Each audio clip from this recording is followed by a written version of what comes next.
this week's episode of Gear Up. Today is Super Bowl Sunday, so this episode will feature nothing but football-related things. Here's what's in store for you today. I give you my keys to each team winning the Super Bowl, some weird similarities between tonight's Super Bowl and the Super Bowl in 2008. Will the NFL get rid of the Pro Bowl? The NFL awards were announced last night. I'll give you the details. Mike speaks out on whether Eli is elite, and I give you my Super Bowl prediction and top 5 Super Bowl bloopers. I'm Michael Peters, and you're watching Gear Up. In case you haven't been paying attention to the sports world at all in the past few weeks, today is Super Bowl Sunday. The Giants will take on the Patriots in the 46th annual Super Bowl, taking place at Lucas Oil Stadium in Indianapolis. It starts at 6:29 Eastern Time on NBC.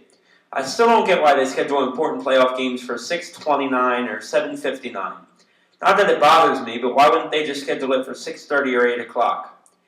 Anyway, here are my keys to the Super Bowl for both teams. My key to the Super Bowl 46 for the Patriots is, will they be able to defend the deep pass and prevent long runs after the catch? Victor Cruz has scored 4 70 or more yard touchdowns this year for the Giants. This is the most in the NFL history since 1951. One of these touchdowns was a 99-yard catch against the Jets on Christmas Eve, an NFL record. Some of these catches were due to Cruz's lightning-fast speed, while others, like his touchdown against the Jets, were because of his ability to make defenders miss. Another deep threat for the Giants is wide receiver Hakeem Nicks, who had 1,192 receiving yards this season, along with 7 touchdowns. While the Patriots will most likely have Cruz as their primary focus tonight, they better keep an eye on Nicks and Mario Manningham, who had 523 receiving yards this season, but has 3 touchdowns so far this postseason.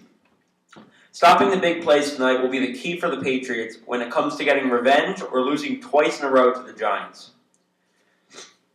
The key to Super Bowl 46 for the Giants is, will they be able to get pressure on Tom Brady and hurry him or knock him down?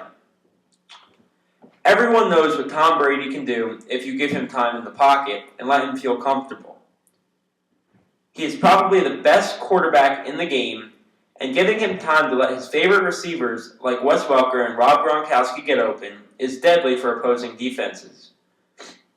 The only way to stop Brady from getting comfortable is by pressuring him and forcing him to hurry his throws or risk getting sacked. The Giants are very good at pressuring opposing quarterbacks, as they have recorded 48 sacks and are tied for 3rd in the NFL. The Giants also averaged 3 sacks in each playoff win, the same amount they averaged during the regular season, but facing better teams in the postseason. The key to the Giants winning their 2nd Super Bowl in 5 years is pressuring Tom Brady and not letting him get comfortable in the pocket. Strangely, there are some very coincidental similarities between tonight's Super Bowl and the last Super Bowl the Giants and Patriots met in. Here are some similarities between Super Bowl 42 and Super Bowl 46. The broadest one is the 2 teams that are playing in it, the Giants and the Patriots. Another one is that the Patriots are favorites to win the game, but it was a much higher line in 2008 as opposed to this year. The third is the road the Giants took to get to the Super Bowl. They won the NFC Championship on the road with Lawrence Tynes kicking the game-winning field goal in overtime.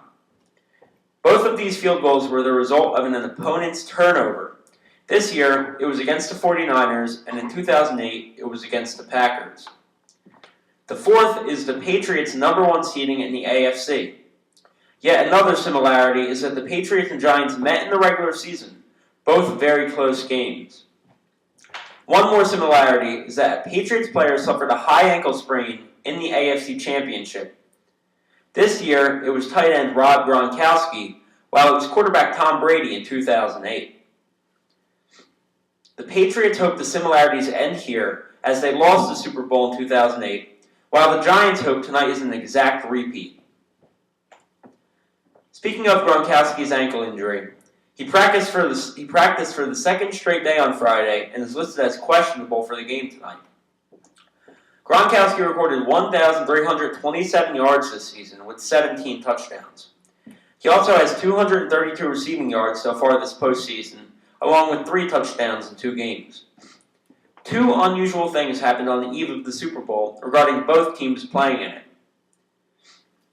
The first was the Giants accidentally posted a headline that read, "The Giants are Super Bowl champions," on their official website last night.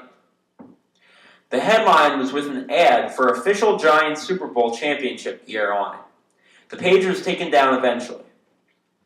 The second was, the Patriots released wide receiver Tyquan Underwood and call up defensive lineman Alex Silvestro from the practice squad. Such a shocking move would have most people thinking Underwood did something wrong.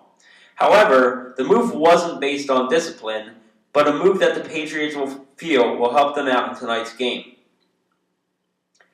Releasing Underwood likely means that wide receiver Chad Ochocinco will be active. Underwood handled the situation in a perfect way, but in a way that most people probably wouldn't have. He posted on his Twitter account that he wished luck to the Patriots, the coaches, and all of his teammates. And sent a text to ESPN's Ed Warder saying that he doesn't want to be a distraction to the game or the New England Patriots, and said the Patriots are a great organization.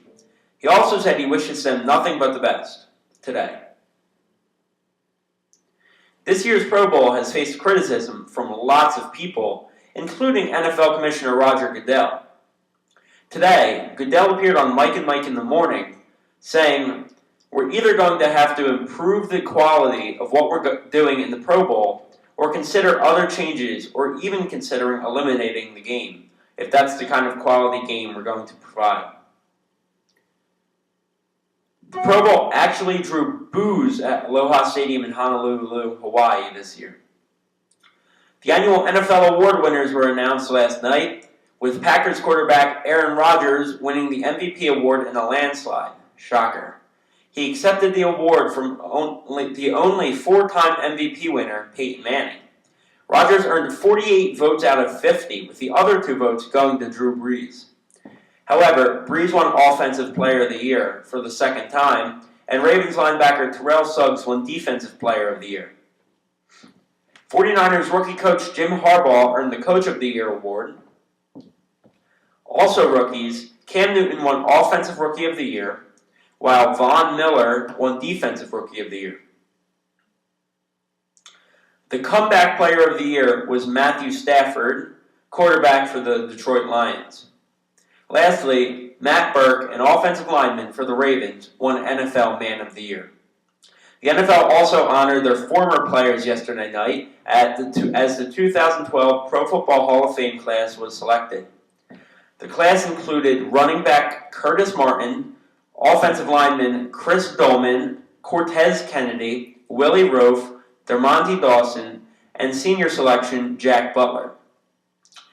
Some of the finalists that did not make it were running back Jerome Bettis, wide receiver Chris Carter, and coach Bill Parcells. I don't know about you, but I think these 3 people should be in the Hall of Fame over everyone who was selected, especially the offensive linemen.